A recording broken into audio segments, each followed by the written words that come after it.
20 खबरों का सिलसिला। पूर्वी सेना कमान मुख्यालय की ओर से 51वें विजय दिवस समारोह के हिस्से के रूप में गुरुवार को कोलकाता में आयोजित कार्यक्रम में सेना के जाबाजों ने हैरत अंगेज प्रदर्शन कर अपने शौर्य और क्षमता का परिचय दिया।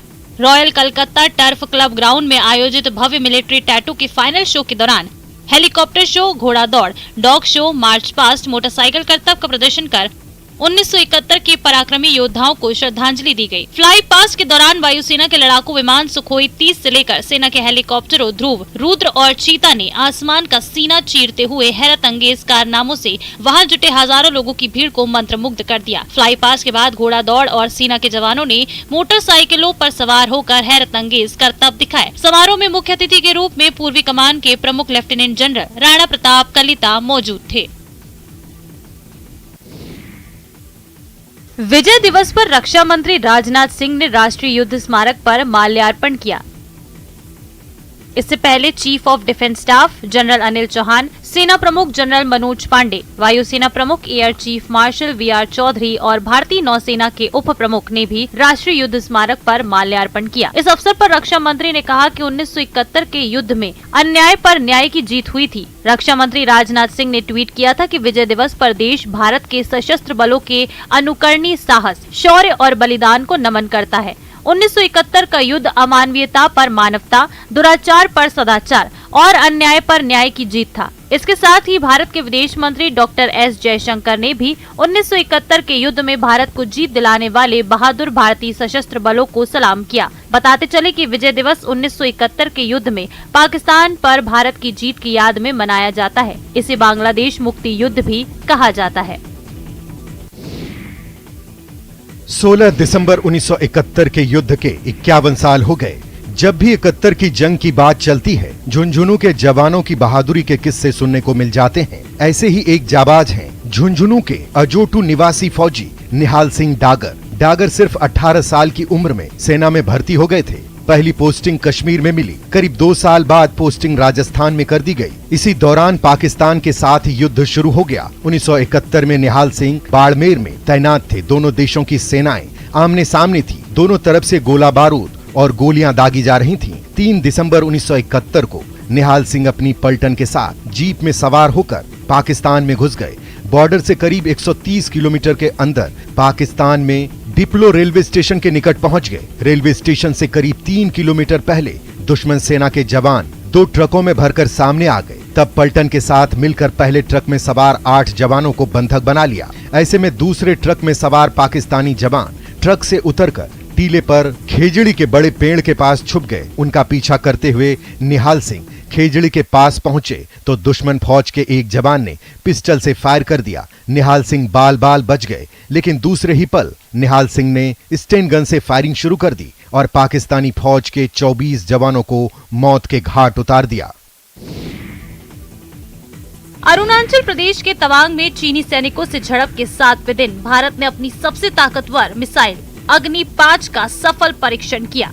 एटमी ताकत वाली इस मिसाइल ने 5000 किलोमीटर दूर जाकर अपने टारगेट को सफलतापूर्वक ध्वस्त किया। अब पूरा एशिया, आधा यूरोप, रूस और यूक्रेन के साथ साथ राजधानी बीजिंग सहित पूरा चीन अग्नि 5 की रेंज में आ गया है। इस टेस्ट की टाइमिंग ही नहीं, खूबी भी बेहद खास है। दरअसल नई टेक्नोलॉजी और उपकरणों के साथ ये टेस्ट किया गया है। नए रूप में मिसाइल पहले की तुलना में काफी हल्की होगी। डिफेंस सोर्सेज के हवाले से बताया गया है कि इस ट्रायल ने साबित कर दिया है कि अगर जरूरत हुई तो अग्नि 5 की मारक क्षमता बढ़ाई जा सकती है। देश की सबसे ताकतवर मिसाइल अग्नि 5 भारत की लंबी दूरी की सतह से सतह पर मार करने वाली बैलिस्टिक मिसाइल है, जो 5000 किलोमीटर दूर दुश्मन के ठिकाने को तबाह करने की ताकत रखती है। इस रेंज में पूरा चीन आ जाता है।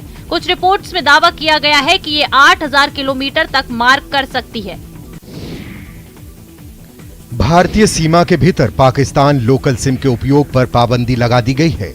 राष्ट्रीय सुरक्षा आशंकित खतरों को देखते हुए दंड संहिता 1973 की धारा 144 के तहत प्रदत्त शक्तियों का इस्तेमाल करते हुए जैसलमेर कलेक्टर टीना डाबी ने ये आदेश जारी किया। यह आदेश अगले 2 महीने तक प्रभावी रहेगा। जिले में लगने वाले पाकिस्तानी इलाकों में लगे मोबाइल टावरों का नेटवर्क भारतीय सीमा के अंदर 3 से 4 किलोमीटर तक आने के कारण पाकिस्तानी लोकल सिम से पाकिस्तानी नेटवर्क के जरिए आसानी से संपर्क किया जा सकता है। इसके फलस्वरूप राष्ट्रीय सुरक्षा पर आशंकित खतरे को ध्यान में रखते हुए पाकिस्तानी लोकल सिम के उपयोग करने पर तत्काल प्रभाव से प्रतिबंध लगा दिया गया है। जिला मजिस्ट्रेट टीना डाबी की जारी किए गए आदेश के अनुसार सीमावर्ती जैसलमेर जिले में कोई भी व्यक्ति पाकिस्तानी लोकल सिम का उपयोग नहीं कर सकेगा। इस आदेश का उल्लंघन करने पर दोषी पाए जाने वाले व्यक्ति के खिलाफ कार्रवाई की जाएगी।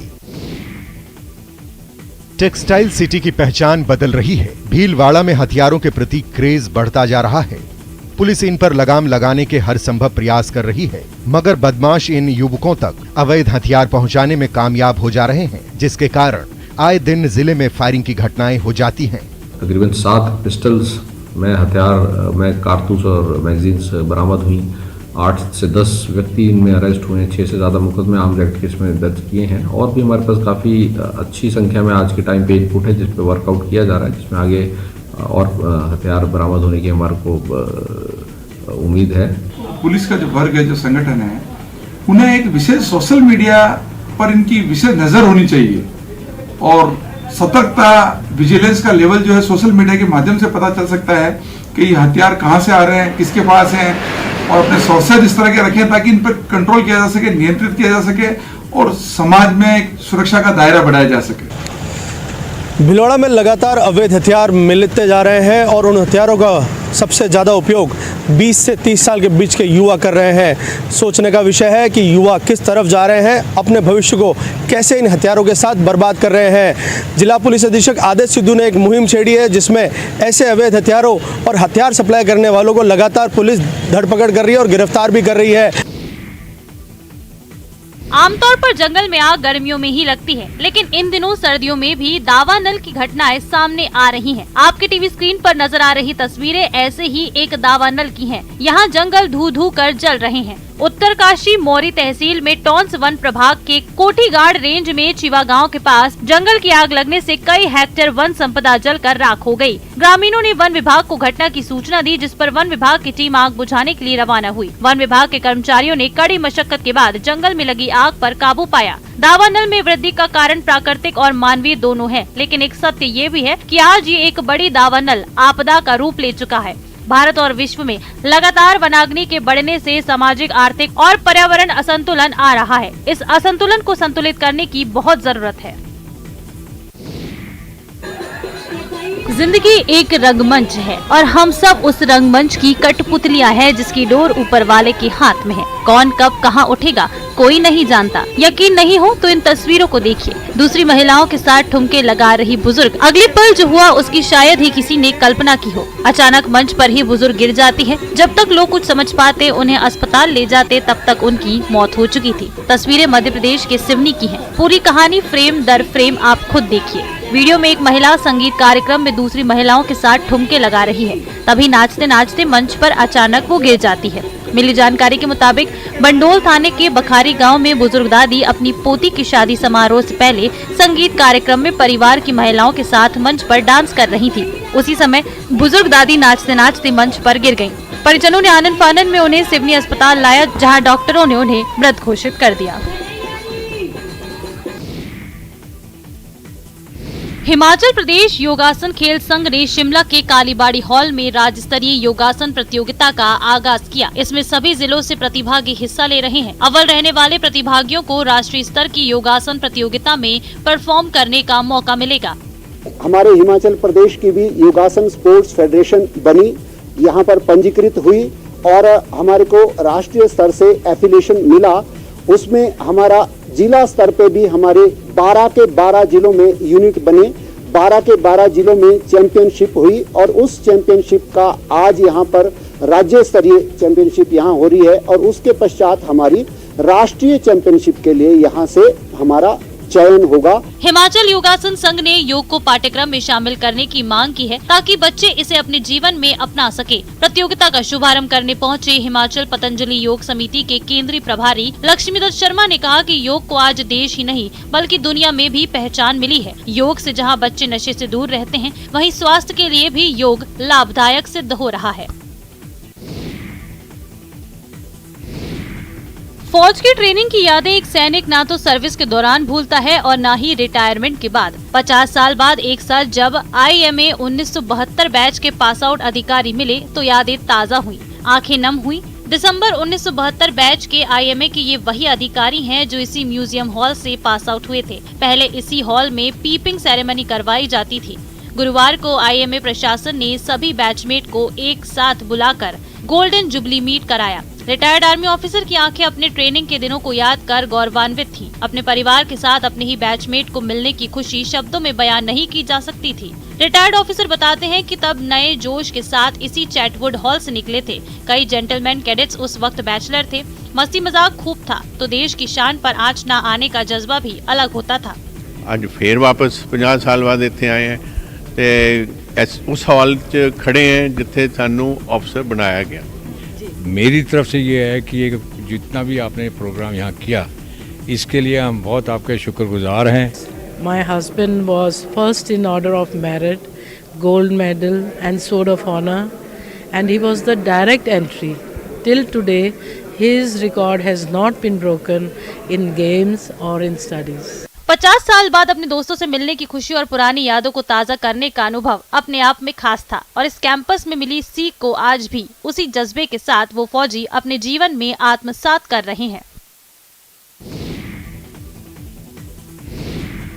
पिथौरागढ़ उत्तराखंड का सबसे बड़ा पहाड़ी शहर, लेकिन बिना प्लानिंग के बने इस शहर में अब कई दिक्कतें आने लगी हैं। सीवर से लेकर ट्रैफिक तक की समस्याओं से यहाँ के लोग आए दिन जूझते रहते हैं। यही नहीं, शहर इस कदर भर गया है कि कुछ नया प्लान करना भी आसान नहीं है। हालात तो ये हैं कि कुछ मोहल्लों में पैदल रास्ते तक बनाना असंभव हो गया है। ऐसे में अब नए पिथौरागढ़ की खासी जरूरत महसूस हो रही है। शासन ने पिथौरागढ़ को उन शहरों में शामिल किया है जहाँ न्यू सिटी बनाई जानी है। सब कुछ ठीक ठाक रहा तो पिथौरागढ़ में एक नया शहर वजूद में आ सकता है। नैनी सैनी एयरपोर्ट के करीब 77 हेक्टेयर जमीन में प्लानिंग के साथ न्यू सिटी बनाने की कवायद हो रही है। यही नहीं, चिन्हित जमीन का सर्वे भी पूरा हो गया है।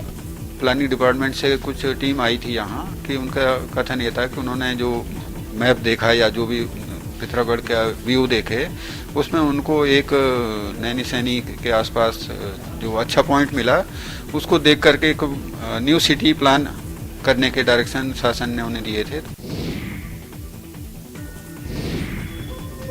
शहर को सुंदर बनाने की दिशा में लगातार किए जा रहे कामों के चलते बरेली शहर की एक सुंदर तस्वीर देखने को मिल रही है। लंबे समय से खाली पड़े कलेक्ट्रेट के पास बनी पुरानी जिला जेल में अब लाइट एंड साउंड शो दिखाया जा रहा है। बरेली जिला जेल की ये 4 दीवारियां अब क्रांतिकारियों की गौरव गाथा का बखान कर रही हैं।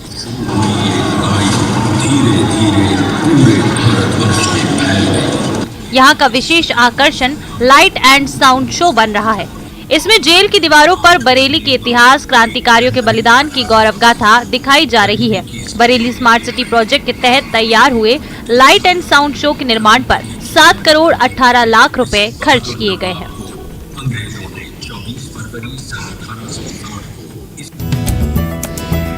मन का विश्वास रगों में साहस भरता है। चढ़कर गिरना, गिरकर चढ़ना ना अखरता है। आखिर उसकी मेहनत बेकार नहीं होती, कोशिश करने वालों की हार नहीं होती। कविता की इन पंक्तियों को चरितार्थ कर दिखाया है मध्य प्रदेश के नीमच जिले के लाल रविकांत चौधरी ने। मुफलिसी में परिवार का गुजर बसर, जीवन यापन के लिए पिता पानीपुरी का ठेला लगाते हैं, लेकिन रविकांत ने अपने सपने को मरने नहीं दिया। ख्वाब देखे, मेहनत की और बन गया भारतीय वायुसेना में पायलट। रविकांत चौधरी मनासा के रहने वाले हैं। उनके पिता द्वारिकापुरी धर्मशाला के सामने पिछले कई सालों से पानीपुरी का ठेला लगाते हैं। रविकांत की उम्र अभी 21 साल है, लेकिन बुलंद हौसलों के दम पर उन्होंने कम उम्र में ही ये उपलब्धि हासिल कर मिसाल पेश की है। एयरफोर्स में पायलट के तौर पर चयन होने के बाद परिवार की खुशी का ठिकाना नहीं है। रविकांत ने सफलता का श्रेय अपनी मां और पिता को दिया। वो जल्द ही ट्रेनिंग के लिए हैदराबाद रवाना होंगे। जरा सोचिए, आप सड़क पर जा रहे हो और आपके सामने अचानक सदी के महानायक अमिताभ बच्चन आ जाएं, तो अरे चौंकिए मत, ये अमिताभ बच्चन नहीं बल्कि उनके हमशक्ल हैं, जिन्हें देखने के लिए लोगों की भीड़ लगी हुई है। इनकी शक्ल अमिताभ बच्चन से इतनी मिलती है कि अच्छे धोखा खा जाते हैं। दरअसल बिहार के औरंगाबाद की सड़कों पर इन दिनों लोग अमिताभ बच्चन के हमशक्ल को देखकर हैरान हैं। अमिताभ बच्चन के इस डुप्लीकेट का नाम शशिकांत पेड़वाल है। शशिकांत पेड़वाल पेशे से प्रोफेसर हैं, लेकिन अमिताभ का हमशक्ल होने की वजह से और खुद को उनकी चाल ढाल में रंग लेने की वजह से लोग इन्हें देखकर धोखा खा जाते हैं और उनकी आंखें उन्हीं को असली अमिताभ समझ बैठती हैं। आवाज से लेकर कद काठी और हाव भाव ही कुछ ऐसा है कि शशिकांत कहीं से भी डुप्लीकेट नहीं लगते। खास बात यह है कि शशिकांत इस बार निकाय चुनाव भी लड़ रहे हैं। चुनाव के लिए प्रचार करने जब ये सड़क पर निकलते हैं तो लोग इन्हें अमिताभ बच्चन समझकर इनसे मिलने पहुंच जाते हैं। भले ही क्रिसमस आने में अभी वक्त है, लेकिन तैयारियां शुरू हो चुकी हैं। ये हम नहीं कह रहे, तस्वीरें इसकी तस्दीक कर रही हैं। बाजारों में क्रिसमस सेलिब्रेशन से जुड़ी चीजें सजने लगी हैं। एक से एक आकर्षक गिफ्ट दिखने लगे हैं। गुवाहाटी के बाजारों में क्रिसमस के रंग देखते ही बन रहे हैं। अपनी मनपसंद चीजें खरीदने के लिए लोग बाजारों में पहुंच रहे हैं। बाजार में अभी से दुकानों की सजावट देखने लायक है। स्टार, बैलून, सेंटा क्लॉज और क्रिसमस ट्री के प्रति लोगों का आकर्षण अद्भुत है। ग्राहकों के उत्साह की चमक दुकानदार के चेहरे पर देखी जा सकती है। क्रिसमस को लेकर बच्चों, युवाओं और बुजुर्गों में खासा उत्साह देखा जा रहा है। अभी से लोग कार्यक्रम की योजना बनाने लगे हैं, घर की साफ सफाई और रंगाई पुताई करने लगे हैं। झारखंड के जमशेदपुर की शीला मुर्मू की खास पहचान बनती जा रही है। जिला मुख्यालय से 60 किलोमीटर दूर धिरोल गांव में नावाडी टोला, जहां की शीला मुर्मू ने स्कूल में पढ़कर क्राफ्ट का काम सीखा। इसकी बारीकियां सीखने असम गई और वहां से लौटकर गांव के ही बच्चों और महिलाओं को क्राफ्ट वर्क भी सिखा रही हैं। शीला लकड़ी की घड़ी बनाती है जो काफी खूबसूरत होती है। जंगल से लाई गई लकड़ी पर शीला कंप्यूटर से निकाली गई घड़ी की डिजाइन चिपकाती हैं और फिर जुगाड़ तकनीक के जरिए लकड़ी को ही काट कर घड़ी का रूप दे देती हैं। इस घड़ी की कीमत 500 रुपए तक होती है। बाजारों में इनके बनाए क्राफ्ट की खासी डिमांड है। शीला अपने साथ ही गांव की दूसरी महिलाओं को भी इस काम में निपुण बना रही है ताकि वो भी आर्थिक रूप से मजबूत हो सकें। सबसे पहले तो वहीं पे सिखाया जाता है। मैम आते हैं बाहर से और वहाँ पे वो सिखाने के लिए आते हैं और हम खुद हम भी लिए वहाँ। फिर उसके बाद सिखाते, फिर मेहनत करते गए, रोज ही आते गए, रोज। कोविड-19 महामारी के कारण 2 साल के अंतराल के बाद मदुरई के तिरुपरंगुराम में कार्तिकेय दीपम रथ उत्सव आयोजित किया गया। रथ यात्रा में बड़ी संख्या में श्रद्धालु शामिल हुए। कार्तिकेय दीपम उत्सव 28 नवंबर को ध्वजारोहण के साथ शुरू हुआ, जिसमें भगवान की मूर्तियों को लेकर रथ की सवारी करवाई जाती है। शाम को तिरुपरंगुराम पहाड़ी की चोटी पर दिया जलाया जाता है। ये मदुरई में सबसे महत्वपूर्ण त्योहारों में से एक है, जिसमें कई भक्त शामिल होते हैं।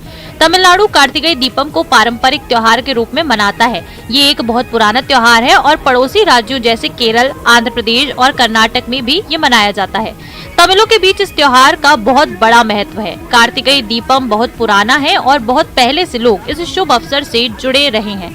संगम युग की प्रसिद्ध महिला अवयर ने भी अपनी कविताओं में कार्तिकेय दीपम का उल्लेख किया है। ये वो विदेशी परिंदे हैं जिनके दीदार बड़ी मुश्किल से हो पाते हैं, जिनकी एक झलक के लिए पक्षी प्रेमी महीनों इंतजार करते हैं। तस्वीरें भरतपुर के केवलादेव राष्ट्रीय उद्यान की है, जहां 370 से अधिक प्रजाति के देसी विदेशी पक्षी मौजूद हैं। सर्दी बढ़ने के साथ ही केवलादेव उद्यान में पर्यटकों की संख्या बढ़ती जा रही है। सुबह से ही पक्षी प्रेमी पर्यटकों का आना शुरू हो जाता है और देर शाम तक जंगल में चहल पहल जारी रहती है।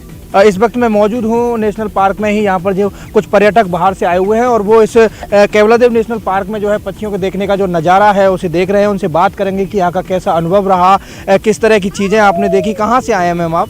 हम लोग चंडीगढ़ से आए हैं जी बेसिकली। किस तरह से यहाँ पर इसके बारे में क्या सुना था? पहली बार आए आप? हाँ जी, I am coming here for the very first time. तो यही सुना था, बुक्स वगैरह में पढ़ते रहे हैं। तो मेरी बेटी है, हम लोग उसको दिखाने लेके आए हैं कि कैसा यहाँ पे बर्ड्स वगैरह का काफ़ी है।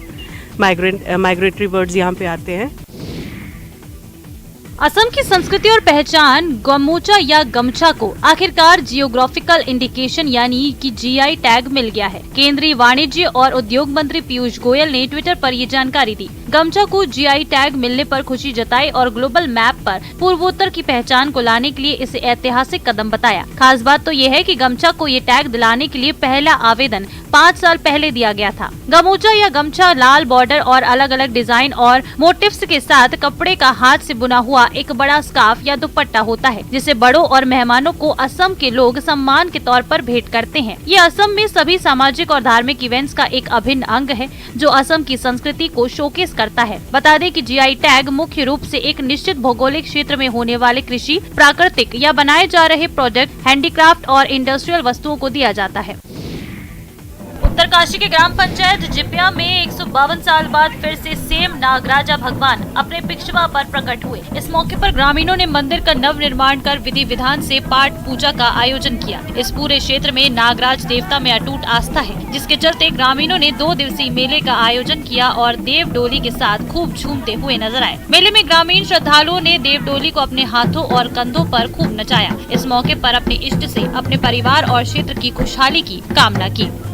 आज जो हमारे गांव के सभी लोग, सब सारे पूरे परिवार, सब लोग आए आयोजन में आए और जो अच्छे ढंग से मेला बनाया गया। मान्यता है कि द्वारिका में डूबने के बाद भगवान श्री कृष्ण देवभूमि उत्तराखंड में नागराज के रूप में प्रकट हुए थे। टिहरी जिले में स्थित सेम सुखेम नागराजा मंदिर में नागराज के साक्षात दर्शन होते हैं। लोगों का कहना है कि द्वारिका डूबने के बाद भगवान श्री कृष्ण यहाँ नागराज के रूप में प्रकट हुए थे, तभी सेम मुखेम में श्रद्धालुओं का तांता लगा रहता है।